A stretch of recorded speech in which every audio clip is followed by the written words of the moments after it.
মাশাআল্লাহ, এই সেই নদী। এইখানে নবী মুসা আলাইহিস ওয়াসাল্লামকে সিন্ধুকে করে ভাসিয়ে দিয়েছিল।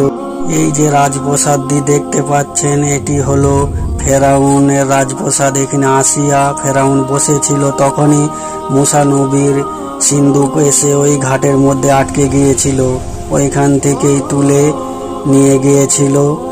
এই যে ঘরটি দেখতে পাচ্ছ, এটি হলো আসিয়ার কবর। এর মধ্যে আসিয়ার কবর আছে। ফেরাউনের সবথেকে পছন্দের বিবি ছিল আসিয়া, এইখানেই তার কবর দেয়া আছে। এটা ঘর নয়, যেমন মনে হয় যেন একটা বিল্ডিং। এটি ফেরাউনের মূর্তি, সেই 3000 বছরের পুরনো মূর্তি। দেখুন ফেরাউনের রাজপ্রাসাদ, এটি ফেরাউনের মূর্তি।